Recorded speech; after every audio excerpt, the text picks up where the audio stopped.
Hello. Hello. How's it going? How's it going? Jinx. You are fully bearded. Yeah, so I was growing this thing for my wilderness expedition, and it's getting like almost unanimous rave reviews. So I don't know, it's sticking around for a little while. Nice. Yeah, I dig it. You look very mountain man-y right now. Yeah. It's kind of weird too, because it's like reddish and my hair is not. So Yeah. Spencer has that thing too. yeah, everyone's getting a kick out of that, and they're like, "This is the longest I've ever seen it on you." I'm like, "Me too." Yeah. No, that's cool. Keep it up. Yeah. It's the I work for myself beard. Mm-hmm. I might have mentioned this before, but the rowing team that I've been rowing with for the past few weeks have only ever known me as a bearded person. Nice. So I'm like reinventing myself. I like that. Yeah, that's the best thing about new friends. Mm-hmm. You can just be whoever you want. Exactly. Oh, I see you're also rocking a Level shirt. Our whole intro should be me talking about things that our podcast listeners cannot see. That's great radio. Do you have new artwork on your wall behind you, actually, between those windows? I do. Yep. God, we are miserable at this. Oh, man. It's almost as if we've never done this before. Yeah, total amateur hour over here. We should talk about other things. Yeah. Do you want to go first? Sure. Yeah. I took a little bit of time off. I was gone from Thursday through Monday on this Boundary Waters trip. Man, I have to say, I think I probably have the same conclusion every time I step away, but it's such a refreshing experience. And this was particularly new for me because I'd never really camped before, just like very easy level camping. And this was quite the opposite, where we basically got shuttled over to this spot and we had canoes and we dropped them in the water. And over the course of 4 days, we canoed 20 miles and had to portage, where we just basically picked up all our stuff and hauled our canoes across land. And yeah, it was a great experience. And it's funny how this was probably the most disconnected I've ever felt, where coming back into civilization was a little bit disorienting, and it like took a day for my mind to get back into the swing of, okay, now I'm going to sit at a desk and write code, where the previous days all I've been thinking about was, how am I going to keep mosquitoes off of me, and what's the next physical challenge I'm going to have. And it was fun though. Mm-hmm. Yeah, that's the best thing to me. It's just like your necessities shrink down so much. Yeah. Yeah. And to be in a place where, like, if an explorer, had come through this area, it would probably look identical to how it looks now. It's pretty untouched up there. So it's cool. It was a good experience. How is it carrying a canoe over rough ground? That was harder than I thought. Well, I wasn't sure what to expect with these portages because I know they vary. Some are really long, some are short, some have hills, some don't. And I went ahead and carried the canoe on the first portage we had to go through. And there was a little bit of an elevation change, and part of it was kind of swampy. So there was like a wooden plank that was just laid down, and realized at that point, okay, I basically need to walk a beam for like 10 feet. And so a few times I stepped to the side and my foot sank down into mud ankle deep. And I was just, doing everything I could to not drop that canoe. Damn. Are there like backpacking straps on these canoes or something to like stabilize it on your shoulders? Or are you just straight up hauling it? Not really. It's just, there's just the thing, the yoke in the middle where it's basically balanced, and they're not that heavy. I think they're like 50, 60 pounds, but of course they're pretty long. They were 2-man canoes. So the second to last portage that I didn't carry the canoe on, luckily my canoe mate did, was had a staircase. So you had to walk up these stairs, and then there were some makeshift stairs with rocks and an area where you were just kind of like hopping over tree roots. And that one was very precarious. It's always good to push yourself like that. Yeah, it's just like, don't die, don't break anything, don't twist an ankle. And yeah, it was good. And you made it back, so you survived. Yep, I did. Cool. So that was good. And then in Levelland, so this week I've kind of been back to writing some more code. And I've also been going through a bit of an exercise to try to organize my tasks. I've done a few iterations of this where I started out with just a spreadsheet where I sort of brain dumped everything that I thought, needed to be built. That was, of course, just like several hundred lines long of things, which was, I think, a good starting point to kind of try to wrap my head around it. That I didn't end up kind of keeping up to date. It sort of fell out of date quickly. And as I, whiteboarded things, made different decisions, it kind of fell out of sync with what I was envisioning. So that was kind of iteration number one. Number two, I tried just like filing issues a couple days in advance of me working on stuff so that I would always have a short list of things to work on.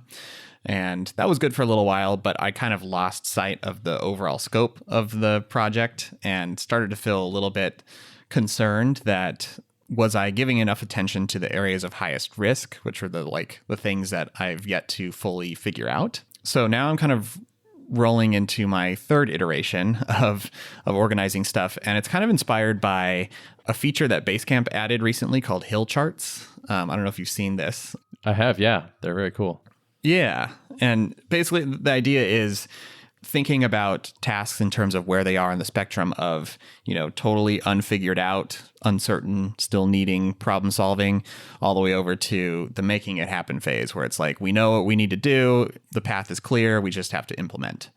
I definitely have a bucket of things in each category. And I thought through what's the best way to do this. And I think I'm starting out with just a Trello board where I have kind of a card for each functional area. So like a card for groups and a card for about posts and about user management and spaces.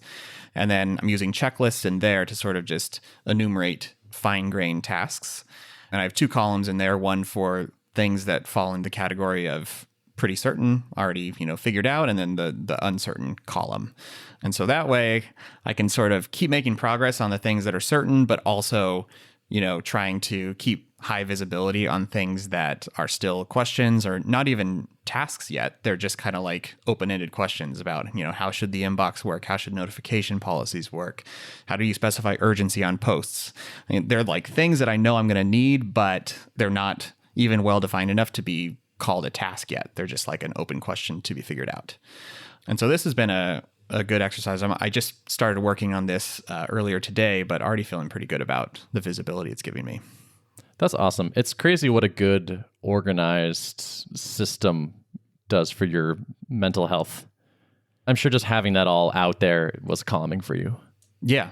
Yep. Maybe there's a blog post in the future kind of about learnings for, project management on early stages of a project where you're working through a lot of unknowns and a lot of problem solving is happening, because it feels quite different than it did, say, in the later stages of Drip, where most things we could just write a spec for and it just made sense to file an issue and keep that in the backlog. And it was all pretty straightforward. And I just feel like that flow doesn't totally work when like a large portion of the project is still pretty uncertain. You kind of want to de-risk it as much as possible, and the areas of highest risk are those things that are not yet figured out. But I think there's a balance to strike there where you don't want to let all your unknowns kind of stall your progress. And I find that, working on the knowns will lead to discovering solutions for your unknowns as you start to see the product take shape and you can play with it and actually use it and not just, look at a mock-up, but actually play with it in the final medium. Yeah, I really like that Basecamp model of recognizing that there are things in different phases. There's a figuring out phase and an implementing phase. And if you have one list, it's not a great representation of what might need to be done. Like one line item about like, how do we handle this thing could in fact be in such an early phase that it could explode into 50 different things because it's at that actual like idea phase right now. One of the things they talk about that's a good like forcing function about this is, if you have something that's kind of sitting stalled in the figuring out phase for too long, then that could be an indication that you haven't broken it into small enough chunks. Are there pieces of that are figured out and known that can be, you can split this off and then it makes sense to move some of those pieces into the, more concrete figured out stage. And so grouping things under broader categories and then checklists. And if another good forcing function about this is if a item is too complex to fit on one line of a to-do list, then it's probably not fine-grained enough, So this is one of my go-to strategies for dealing with overwhelm is like, have I actually taken the time to write it all down and break it apart and try to organize it? Because that almost inevitably helps a little bit, at least. I have this blog post brewing in my head, which is something like stupid brain tricks that shouldn't work. Nothing has actually changed, or like I'm hacking my brain in a way that seems like if I were smarter or something, if my brain weren't such a primitive instrument sometimes, it wouldn't work. The one that comes to mind like most clearly is setting an appointment for later to worry about something. Where it's like, I'm having anxiety about this thing. And I'm like, you know what? I'm going to worry about this thing as much as I want to Saturday from 1 to 3. And so for the next 2 days, I'm going to not worry about it because I have it on my calendar and I know that I'm going to come back to it and make sure to worry about it. It's the stupidest sounding thing. And yet it helps a little bit, you know, it's like none of these are like fully effective, but it's just like those dumb little tricks. Yeah. That's actually a good thing to keep in mind as I'm thinking about architecting Level, because a big part of it is like this inbox is supposed to be that place for safekeeping where if lots of chatter is happening back and forth, decisions are being made, questions are being asked, you know, how am I possibly going to keep being productive and also keep up with all of that? The whole promise of Level is to provide this place where like you can trust that things will be well organized for you when the time comes for you to set down your, you know, deep work and then pop over to your communication type of stuff. I like that. Like there's some promise of like there's some of the organization will have been done for you already. Yeah. Yep. And if like there's a conversation that happened, it's resolved and it's closed, well then you probably don't need to worry about that. And so, but there's just that state around it where it's like this has been resolved. And so no need to worry. Yeah, I like the idea of like the Level inbox is a place where you don't go check it for the dopamine hit of I want to read something that's not focusing right now. And you don't feel stressed when you open it because it's just like this unorganized mess of possibly things to do. There could be a really nice sweet spot in there. Yeah, I think it's going to be hard to achieve, but I think it's possible. So, I mean, it sounds good. Yeah. I think we're both working on things that are hard to achieve, but if we can make them happen, they'll be really good. Mm-hmm. That's probably most products, actually. Yeah, that's probably true. Mm-hmm. All the easy stuff has a million competitors or has been done like to death or something. Yeah. So you're feeling decent about your prospects of stuff to do and things to figure out? Yeah, I'm feeling more, mentally sound about it, and we'll probably continue plugging away on knowns, but also like giving deliberate attention. Like I'm not sure how I'm going to track progress and make sure I'm staying on track and allocating my time properly, but I do, at least it's visible now so that I can know that like if this column's not getting any shorter, then I need to probably, back off on the racing forward on the knowns and focus a little more on the unknowns. Yeah, I like that. You can do a little seesaw back and forth kind of. Yeah, man, that like focusing on the right thing has been on my mind a lot. That question is always in my head right now. It's such a difference to be doing your own thing where it's like your actions have such a direct result on your destiny.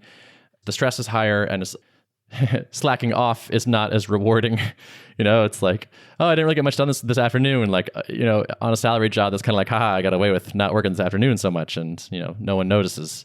But it's like, well, the business will notice. Your future will notice. Yeah, now you're only robbing from yourself, right? Exactly. Yeah. I found myself today wanting to talk to CEO types of similar, smaller software companies just to be like, what are you focused on? And like, what has been useful for you to pay attention to?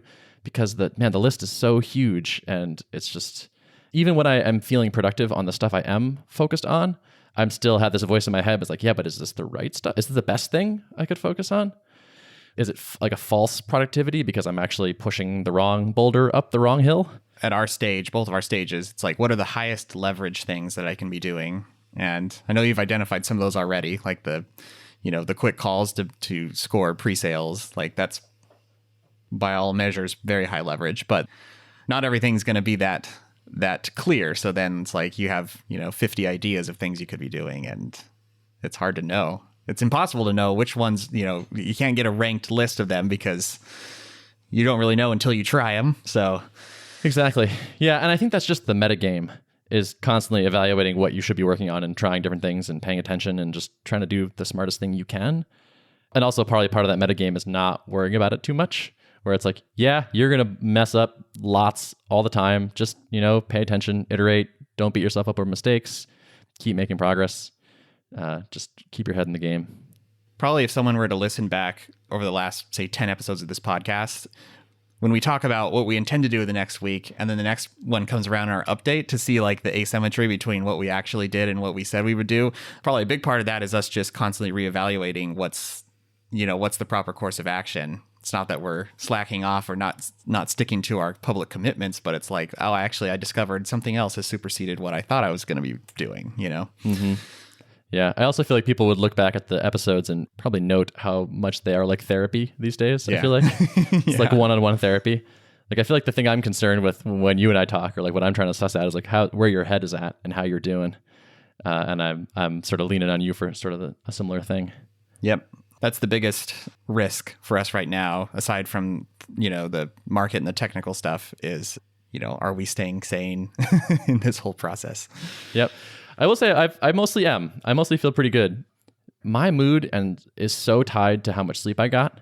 Like I'm struggling a little bit today because I got pretty bad sleep last night. I feel it behind my eyes. I feel it in my head. It is like this like lead weight in my brain, and it drags my mood down, and it makes me more pessimistic, and it makes me more frustrated easily. And it's just like, wow, I have to keep telling myself on days where I'm sleep deprived, like, don't believe almost anything you think today. Like those feelings and those thoughts and those emotions are almost all garbage. And with a good night of sleep, I'll just be like, oh man, everything's all right. Like, calm down, dude. You're okay.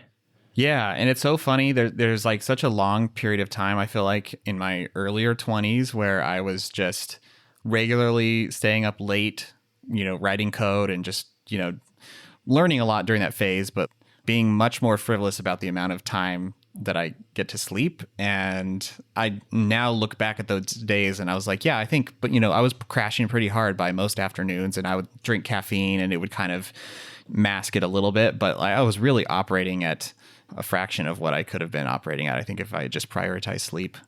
Mm-hmm. I think I got away with it a little bit better when I was younger. I didn't notice the effect quite as strongly. Yeah, and that's probably true that like our bodies are more resilient to that when we're younger in general. Yeah, they're just more resilient to most things, so I wouldn't be shocked if this were one of them. But now it's like, man, it happens fast and hard. A few missed hours, and it's pretty bad. So I have this older body that doesn't handle the lack of sleep quite as well, but I also have a slightly wiser brain that knows this about myself. And so like I literally spend the day just thinking like, all right, don't think about it too much, or like don't believe that thought. Do you take naps much? Kind of, yeah, actually. I'm an okay napper. Like I might actually try to snag one right after this recording. I was going to say that's probably the wisest thing, is to like try to catch up on some of that sleep, So then yeah, I am considering giving up caffeine for a while, because caffeine is nice because it gives you that kick in the morning, but then it makes it harder to like squeeze a nap in there for a few minutes. If I'm sleep deprived and I dump a bunch of caffeine in my system, it doesn't really help that much. I don't really feel like it has solved anything, and it makes it so I can't really nap. So I can't actually give my body the thing it really wants. So I'm thinking about just, I kind of want to pull back on that and have that flexibility. I would probably try experimenting with pulling it completely out, and then if you do add it back in, I know people who do like half a cup of coffee early in the morning and that's it. Just like very metered small doses, as opposed to like the full cups. Yeah, and that's just that idea of like, I didn't get very much sleep, I'm tired, therefore let me drink a lot of coffee. Doesn't work, doesn't solve the problem. I'm never like, oh yeah, now I feel great. Or even close, unfortunately. But yeah, I'm doing all right. So let me talk about positive things. So I was on vacation last week. Right before I left for vacation, I realized that during that week, I had not had any sales go through. We hadn't done any pre-sales. And so I just reached out to someone. I picked someone off who had dropped their email in the Tuple landing page mailing list thing, and like looked for a good domain, checked out their about page, like this company seems good. Reached out to that person, pitched him on signing up for the alpha, and he was like instantly in. We did like 2 or 3 emails back and forth. The total time was like 3 hours from first contact to like paid invoice. It was a 6-person team, which is pretty awesome. So sold 6 annual licenses to Tuple, which is like pretty great. And it was like a really nice high note to leave on. Very nice. Yeah. Hustle. Again, it's that high leverage stuff where it's like, it was not nearly the most amount of work I spent on a thing that week, but in fact, in terms of value to the company, it was probably the highest thing. And I took it on just kind of thinking like, let me just see if I can just make something happen in the afternoon that I have before I need to leave. Yeah. Rob talks about this a lot too, where he's like, yeah, ever since, leaving Drip, his days are usually sectioned up a little bit. I think the kids are home during the summer and stuff. So he's like, has like 3 hours here or 2 hours there. And he's like, I found those to be considerably more productive than, days where I just have 8 hours wide open to do whatever, because like just having a little bit of time to focus your efforts, just, I don't know, something about it, those constraints. I found the same thing. It's like the stupid brain trick again. Yeah, another one of those. If you need to get a thing done, spend less time doing it. Like, what? Yeah. That wouldn't work. Doesn't make any sense. Like, Yeah. Actually, your brain is dumb, so it kind of works. So along those lines, by the way, I had a couple teams reach out to me after I mentioned on a previous podcast that I was looking for teams. And I was originally planning on recruiting 20 people into the alpha and then stopping that and then switching tasks, basically.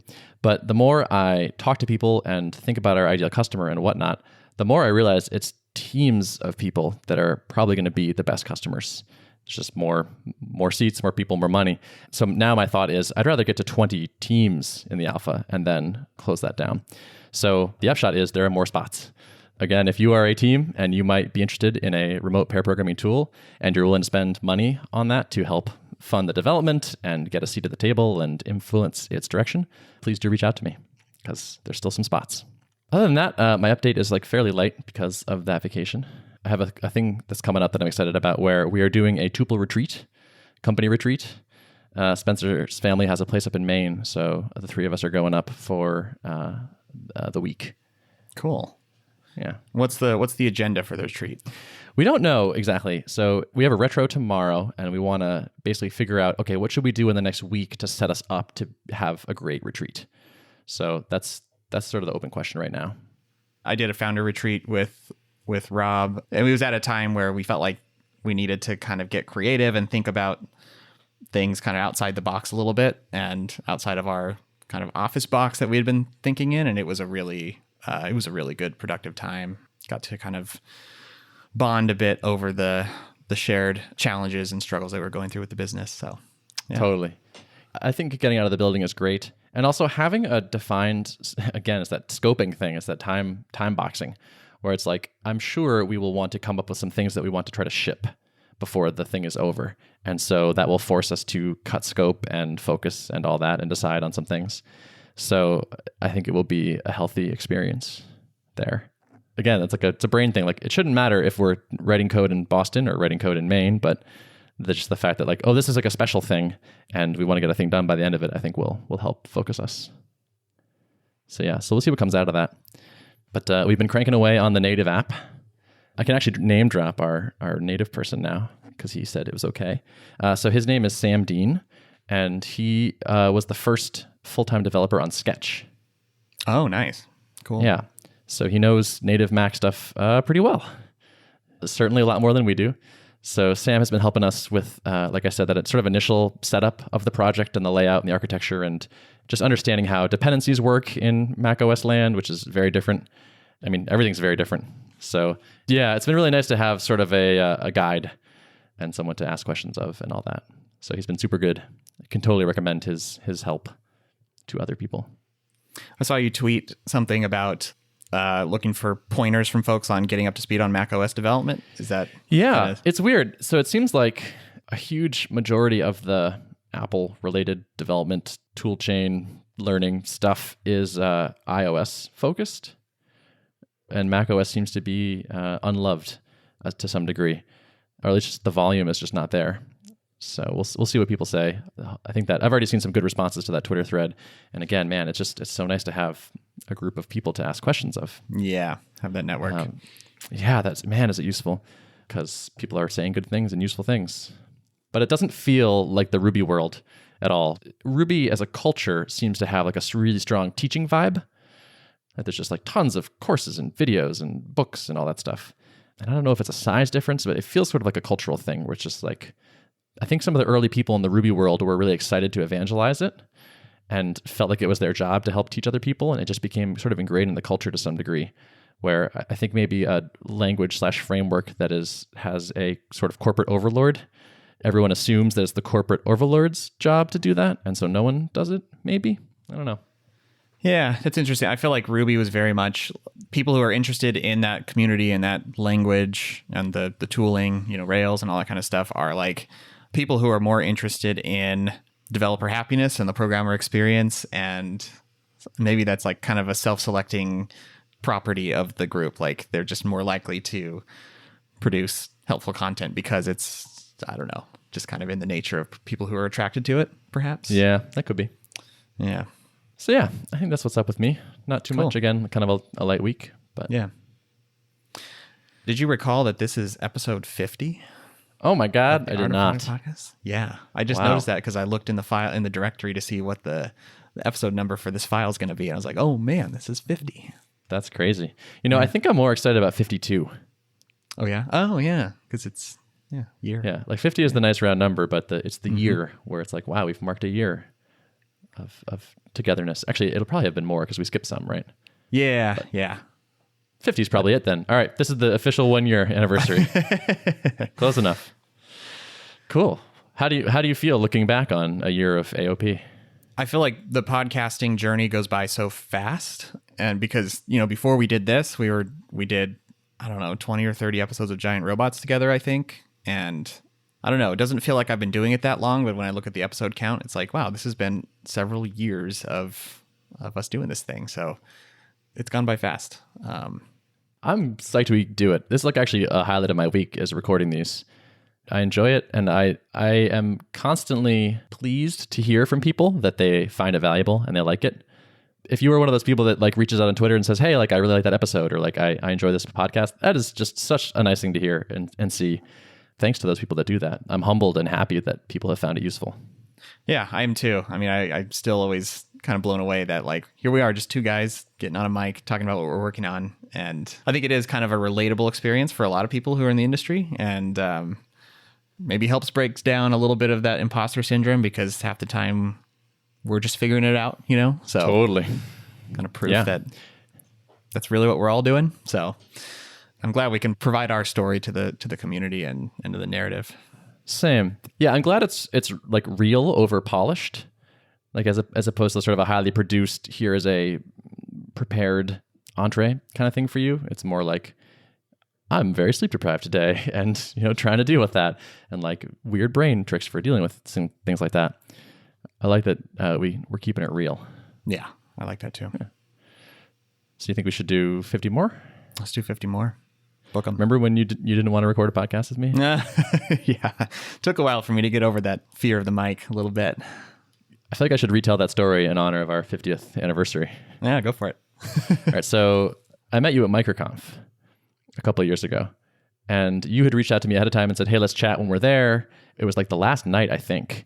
And we were at the like party. You came over and you were chatting, and you're like, I wanted to pick your brain about a thing.